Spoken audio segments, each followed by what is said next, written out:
In 1973, a single call changed the world forever. This is the untold story of the first mobile phone. Generation 1, the rotary and landline. Every phone in your pocket today traces back to a guy shouting at his assistant through a wire. In 1876, Alexander Graham Bell patented the telephone, and just 3 days later, he made the first call ever. "Mr. Watson, come here. I want to see you." History's first phone call was powered by mild inconvenience. By 1877, the first experimental telephone exchange opened in Boston. But this wasn't something everyone had. Only a handful of people could even use it, and early phones didn't have dials. You'd pick up the receiver and literally ask a human operator to connect your call.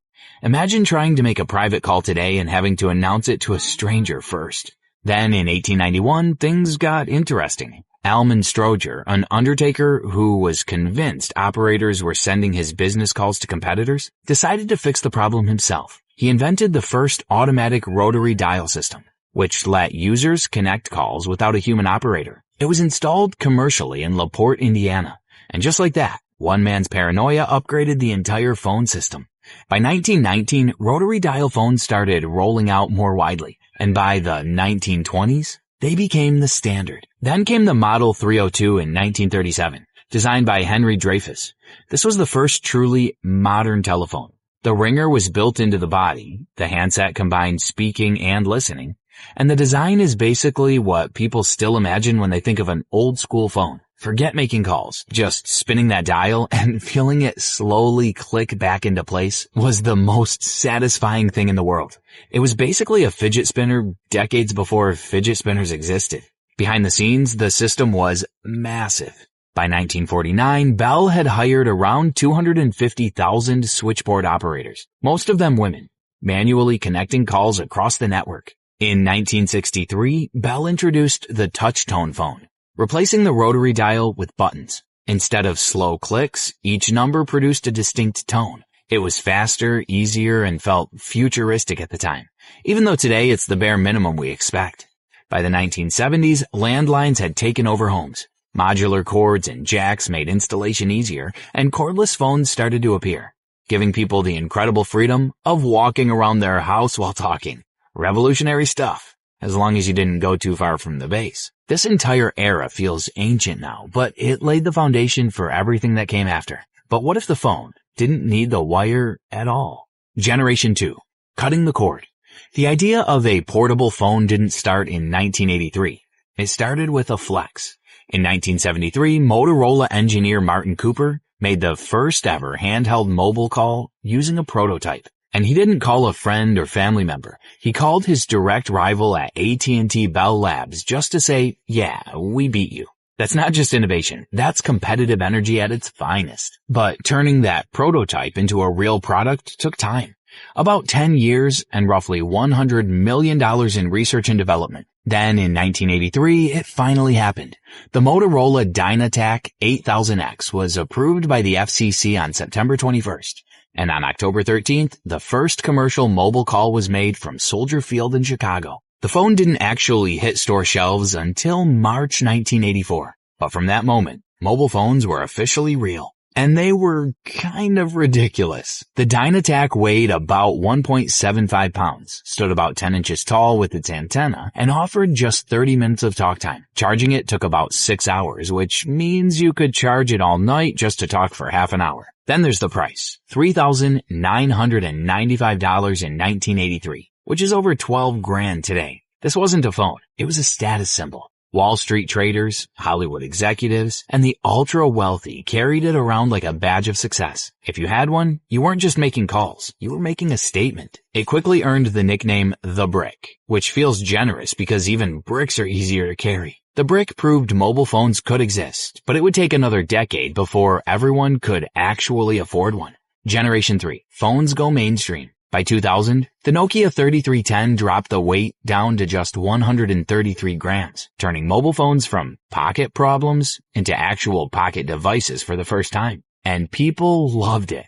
A lot. Over 126 million units were sold, making it one of the best-selling phones ever. You got Snake 2, which somehow became more addictive than most modern mobile games. I personally spent an embarrassing number of hours on Snake. And I know for a fact I wasn't the only one. You also got a ringtone composer so you could create music that sounded like it was being performed by a confused robot. And customizable faceplates so your phone could match your personality. Or at least pretend to. And then there was SMS texting. Short, simple, and somehow still more emotionally complex than half of today's group chats. Battery life was another level. Up to 260 hours of standby time. That's days without charging. Modern smartphones can't even comprehend that concept without overheating emotionally. But the thing everyone remembers is durability. At some point, people stopped asking, will it break? And started asking, what will break around it? At its peak, Nokia controlled around 40% of the global mobile market.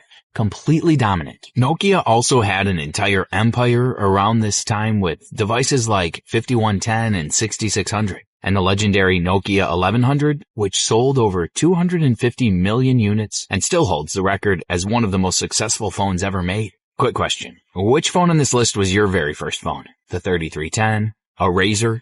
Or did you skip straight to smartphones? Drop it in the comments. And if this trip through phone history is hitting some nostalgia, smash the like button. It genuinely helps the channel. Generation 4. The last stand before iPhone. By the mid-2000s, phones stopped being one-size-fits-all. Suddenly, what was in your pocket said something about who you were. If you cared about style, you carried a Razr. If you cared about work, you carried a BlackBerry. The Motorola Razr V3 dropped in September 2004 and went on to sell over 130 million units worldwide. Designed by Chris Arnold with the name Razr coming from Motorola executive Jeffrey Frost, this phone didn't look like anything else at the time. Ultra-thin aluminum body, a sleek external glass screen, and that glowing keypad cut from a single sheet of metal. This was the first phone people actually treated like a fashion accessory. Celebrities carried it on red carpets, people showed it off in public, and suddenly pulling out your phone felt like part of your outfit. Pick the wrong color and suddenly your whole personality felt questionable. But while the Razr was winning the style war, another phone was quietly taking over offices everywhere. BlackBerry, made by Research in Motion, had already been around since 1999 with email pagers, and by 2003 they added full phone functionality. But around 2005 to 2007, everything clicked. If you had a BlackBerry, you weren't just busy. You were important. Or at least you looked important, which is basically the same thing. The biggest reason was that physical QWERTY keyboard. Fast, tactile, and weirdly satisfying to type on. It became the go-to device for professionals, executives, Wall Street traders, and politicians. Basically, if your job involved saying, per my last email, you probably had a BlackBerry. And then there was push email. This was the killer feature. Emails didn't just sit there waiting. They arrived, instantly, in your pocket. In 2006, that felt like a superpower. Today, it feels normal. It got so addictive, people started calling it Crackberry. Even the president wasn't immune. Barack Obama was so attached to his BlackBerry that the Secret Service had to push back over security concerns. He didn't want to give it up. BlackBerry also quietly created one of the first real messaging platforms, BBM. This was before WhatsApp, before iMessage. You had read receipts, group chats, and those iconic D and R indicators. If your message said D but not R, you knew they saw it. They chose not to reply. Friendships were tested. At its peak, around 2012, BlackBerry had about 80 million subscribers and roughly 20% of the smartphone market. It wasn't just popular, it was dominant. So that was the era. Motorola believed design was king. BlackBerry believed the keyboard was untouchable. Two completely different identities. One man walked onto a stage in San Francisco and made both of them obsolete in a single keynote. Generation 5, the touchscreen revolution. Everything changed in 2007. At Macworld on January 9th, Steve Jobs introduced the iPhone with a line that now feels historic. An iPod, a phone, and an internet communicator. These are not three separate devices. It launched on June 29th, 2007. The original iPhone had a 3.5-inch display, a 2-megapixel camera, and no app store at launch. And people literally lined up outside stores just to buy a phone. Not an upgrade, not a replacement, just a phone. But in 2007, it felt like holding the future, just with a slightly questionable camera. The real turning point came in 2008 with the App Store. That one update changed everything. Suddenly, your phone wasn't just a phone anymore. It was a game console, a GPS, camera, music player, bank, translator. And probably a flashlight app with ads. An entire economy was born from tapping a single icon. And just like that, older devices started disappearing. The iPhone quietly absorbed the iPod, point-and-shoot cameras, MP3 players, GPS units. Everything became one slab of glass that now somehow does everything and still complains about battery life. Android entered the fight shortly after. The HTC Dream in 2008 was the first Android phone, but things really took off with the Samsung Galaxy S in 2010. With a 4-inch Super AMOLED display and a 1 GHz processor, it sold over 25 million units and made Android a serious rival instead of just that other system. Samsung didn't just compete. It aggressively iterated like its life depended on it. The Galaxy S2 went thinner, faster. The S3 introduced quad-core processing and NFC. The S6 ditched plastic for premium glass and metal. The S7 added water resistance, and the S8's Infinity display nearly erased the bezel entirely. Every year, Samsung pushed harder, and every year the gap between Android and iPhone shrank. Samsung eventually became the world's largest smartphone manufacturer by volume, while Apple dominated the premium ecosystem. Together, they turned smartphones into the most important device in human history. More people now have a smartphone than have access to a toilet. The rivalry pushed everything forward. iPhone X killed the home button and introduced Face ID. Galaxy Fold literally bent the screen in half. iPhone 15 finally switched to USB-C after years of the entire internet begging Apple to stop using Lightning. For over a decade, phones have basically been slabs of glass with different logos on them. But what comes next? Generation 6. What's next? Right now, in 2025 and 2026, we're in a phase where phones are no longer just improving. They're starting to get creative again with their physical shape.